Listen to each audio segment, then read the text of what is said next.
사랑하는 성일교회 성도 여러분, 반갑습니다. 주님께서 우리에게 복된 주일 아침을 선물로 허락하여 주셨습니다. 오늘도 이 말씀을 통하여 더 주님을 알아가고 주를 예배하는 우리 모두가 되기를 주님으로 축복합니다. 기도하겠습니다. 사랑의 아버지 하나님, 은혜를 감사합니다. 오늘도 생명과 호흡 주시고 이 거룩한 복된 주일 우리에게 허락하여 주셔서 주님 앞에 나와 예배드리게 하심에 감사드립니다. 오늘 이 말씀을 통하여 다시 한번 주님의 뜻을 깨닫는 복된 시간 되게 하여 주옵소서. 거룩하신 예수님의 이름으로 기도드립니다. 아멘. 8월 22일 주일 아침 우리에게 주신 하나님의 말씀은 사사기 8장 22절에서 35절까지의 말씀입니다. 그때에 이스라엘 사람들이 기드온에게 이르되, 당신이 우리를 미디안의 손에서 구원하셨으니 당신과 당신의 아들과 당신의 손자가 우리를 다스리소서. 내가 너희를 다스리지 아니하겠고 나의 아들도 너희를 다스리지 아니할 것이요 여호와께서 너희를 다스리시리라. 내가 너희에게 요청할 일이 있으니 너희는 각기 탈취한 귀고리를 내게 줄지니라. 이는 그들이 이스마엘 사람들이므로 금 귀고리가 있었습니다.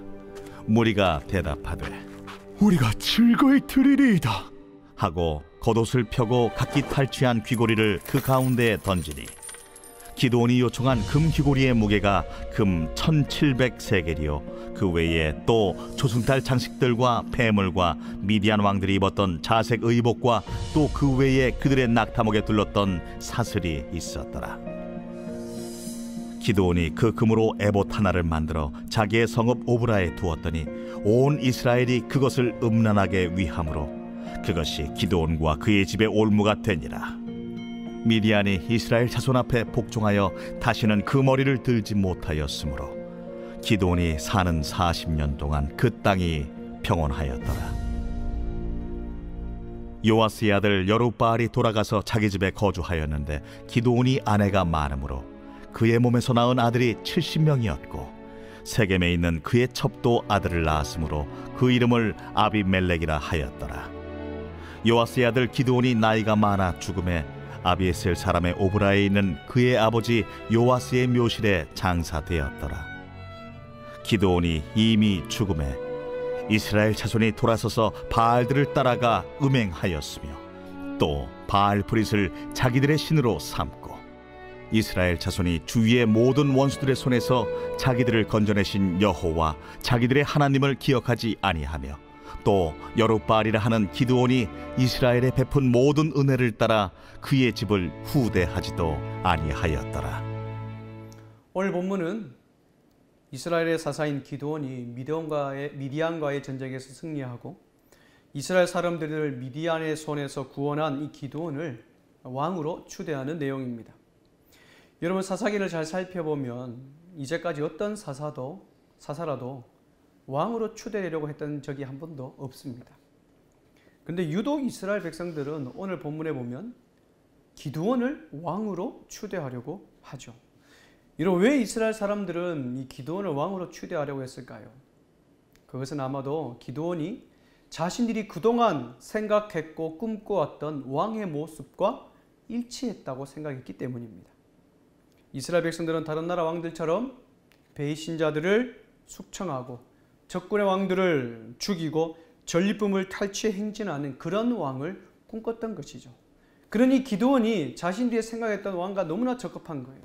그래서 우리의 왕이 되어 달라고 제안한 것입니다. 그런데 이스라엘 백성들은 여기서 멈추지 않습니다. 더 나아가죠.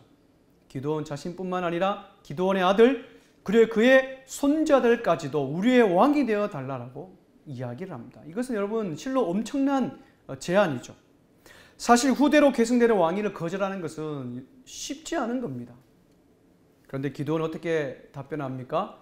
그들의 제안을 단호하게 거절합니다. 거절하면서 여호와만이 우리의 왕이시다. 여호와께서 우리를 다스리실 것이다. 라고 여호와가 우리를 다스리는 왕이심을 고백하고 있습니다. 기드온의 고백은 여호와께서 이스라엘 왕이시라는 사실을 분명히 밝히는 것이며 그의 거절에는 하나님을 향한 자신의 경건함, 그 겸손함을 볼 수 있습니다. 그런데 이러한 기드온의 겸손함이 참 오래 가면 좋겠는데 그만 한계가 드러나고 맙니다. 기드온은 왕위를 거절하는 대신 이스라엘 백성들이 한 가지를 요청하지요. 그것은 무엇이냐면 너희들이 전쟁에서 승리한 그 전리품 중에 금 귀고리를 가지고 오라는 거예요. 그러자 이스라엘 백성들은 흔쾌히 승낙합니다. 당신의 말이라면 우리가 기꺼이 순종하겠습니다 라고 하면서 그 금 귀고리를 다 내어 놓습니다. 이스라엘 사람들이 기드온에게 바친 그 금의 양이 얼마나 될까요? 26절을 보면 1700세겔이나 되는 것을 볼 수 있습니다. 그리고 금뿐만 아니라 미디안 왕이 입었던 그리고 옷과 미디안 사람들이 목에 둘렀던 사슬까지도 다 내어놓죠. 여러분, 기드온이 받은 금의 양은 그 당시 왕이 소유할 수 있는 금의 양과 버금 같습니다. 여러분, 이것은 무엇을 말씀해주고 있는 것일까요? 기드온은 자신은 왕이 되지 않겠다라고 했지만 그는 예전에 농사를 짓는 그런 평범한 삶으로 돌아가고 싶지 않은 거예요. 이미 군사를 동원함을 통해서 권력의 맛을 보았습니다. 그는 왕이 되지 않겠다고 이미 말은 했지만 그러나 이미 그는 왕처럼 백성들을 향하여 요구를 하며 왕처럼 살아가고 있는 것이죠. 29절에서 31절을 보면 더 자세히 볼 수 있죠. 기드온은 이미 이방 나라 왕들처럼 많은 아내와 자식들을 두는 것을 볼 수 있습니다. 많은 아내와 많은 자식들을 두는 것은 왕권의 상징이죠. 더욱이 31절에 보면 기드온은 자신의 아들 한 명의 이름을 아비멜렉이라고 짓죠. 여러분, 이 아비멜렉의 이름의 뜻이 무엇입니까? 내 아버지는 왕이시다 라는 뜻을 가지고 있죠. 여러분, 이것을 보면 기드온은 자신이 왕이 되지 않겠다고 거절했지만 실제로 왕으로 살아가고 있는 것을 볼 수 있는 거죠. 사랑하는 여러분, 기드온은 왕이 되는 것을 거절했지만 왕이 경계해야 할 그 욕심은 버리지 못했던 것입니다. 즉 형식과 내용, 삶의 방식과 그 내용이 불완전한 일치하지 못한 모습을 보여주고 있는 것입니다. 여러분, 야고보 사도는 욕심이 얼마나 큰 영향력을 미치고 있는지 우리에게 말씀하고 있죠. 욕심이 잉태한 즉 죄를 낳고 죄가 장사한 즉 사망을 낳느니라 라고 우리에게 말씀하고 있습니다. 즉 세속적인 욕망, 그 욕심을 통해 죄가 가증되고 그 가증된 죄를 통하여 인생이 파멸될 수밖에 없다는 것을 우리에게 보여주고 있는 것입니다. 사랑하는 여러분, 이 시간 우리의 삶과 우리의 신앙을 돌아보길 바랍니다. 너는 하나님께 드린 고백과 그 고백대로 내가 살아가고 있는지 돌아보길 바랍니다. 우리가 하나님께 드린 고백과 다른 삶을 살아가는 것, 다른 삶을 살아가는 이 두 마음을 품는다면 결국 우리의 신앙은 불완전한 믿음으로 말미암아 언제든지 시험에 넘어가 쓰러질 수밖에 없다는 사실이죠.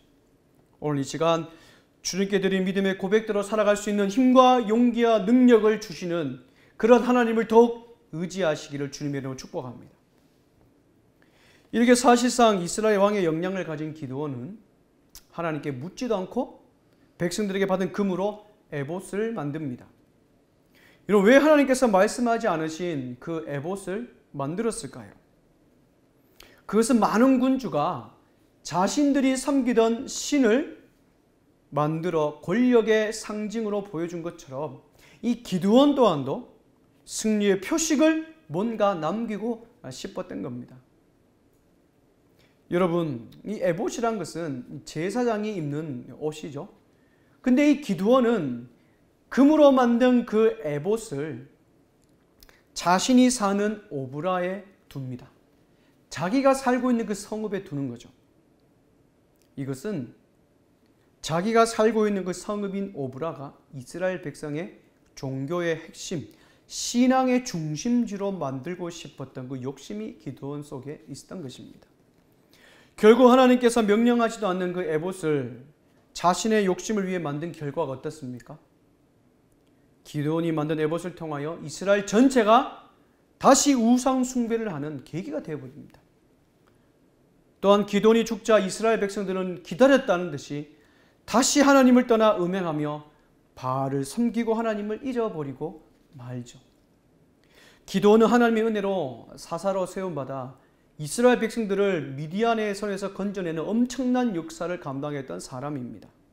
처음에는 자신의 연약함 때문에 주저하고 날마다 하나님의 표징을 구하며 살아갔던 겸손한 기드온임에서도 불구하고 시간이 흘러 점점 세속적 욕망에 사로잡히고 만 것이죠. 결국 그 욕망이 자신뿐만 아니라 이스라엘 전체를 위기에 빠뜨리고 만 것입니다. 만일 기드온이 처음에 고백했던 대로 하나님을 진정한 이스라엘 왕으로 모시고 살아갔다면, 그 말씀에 순종하며 살아갔다면 이러한 영적인 타락은 일어나지 않았을 것입니다. 또한 기드온이 처음 가졌던 그 겸손함을 잃어버리지 않았다면 하나님께 주시는 그 놀라운 축복과 은혜와 그 풍성한 삶을 대대로 기드온 집안뿐만 아니라 이스라엘 백성들이 누리며 살아갈 수 있었을 겁니다. 사랑하는 여러분, 우리에게 주님만이 나의 진정한 왕이십니다 라는 고백을 날마다 하고 살아갑니까? 그렇다면 그 고백대로 내 삶의 가장 중요한 그 마음의 자리를 주님께 내어드리며 살아가고 있습니까? 나의 욕심을 채우기 위해 내가 주인 되려고 살아가고 있지는 않습니까? 겸손한 마음을 잃어버리고 가정에서도 교회에서도 세상 속에서도 나 중심적으로 이기적으로 살아가려고 하고 있지는 않습니까? 사랑하는 여러분, 주님께서 주신 하나님의 자녀됨의 축복과 그 은혜, 그 놀라운 삶은 예수 그리스도만을 왕으로 모실 때만 우리가 누릴 수 있다는 사실을 다시 한번 기억하기를 바랍니다. 따라서 자꾸 높아지려고 하고 자랑하고 싶어하는 욕망이 들 때마다 내가 잘해서 그런 것이 아니라 전적인 주님의 은혜임을 다시 한번 기억하기를 주님의 이름으로 소망합니다. 주님이 높여주실 때까지 겸손히 기다리며 그분의 말씀 아래 거하는 것이 우리의 삶의 태도인 줄 믿습니다. 오늘 주님을 예배하는 거룩한 복된 주일입니다. 오늘 선포되는 말씀을 통하여 다시 한번 겸손함을 회복하길 주님의 이름으로 소망합니다. 또한 선포되는 말씀 앞에서 순종하겠다는, 그리고 그 순종하는 믿음의 고백대로 살아갈 수 있는 힘과 용기와 능력을 경험하고 그것을 덧입는 복된 예배되기를 주님의 이름으로 축복합니다. 다 같이 기도하겠습니다. 사랑의 아버지 하나님, 은혜를 감사합니다. 오늘도 우리에게 생명과 호흡 주셔서 복된 주일을 우리에게 허락하심에 감사합니다. 오늘 선포되는 말씀을 통하여 다시 한번 우리 마음의 겸손함을 회복하게 하여 주시고, 또 우리가 하나님께 드린 입술의 고백과 믿음의 고백과 그 고백대로 살아갈 수 있는 힘과 용기와 능력을 얻는 복된 주일 될 수 있도록 주님 축복하여 주옵소서. 걸어가신 예수님의 이름으로 기도드립니다. 아멘. 사랑하는 주일교회 성도 여러분, 오늘도 다시 한번 이 말씀을 읽고 묵상하시면서 우리에게 주신 하나님의 말씀을 다시 한번 깨닫는 복된 시간 되기를 주님의 이름으로 축복합니다. 감사합니다.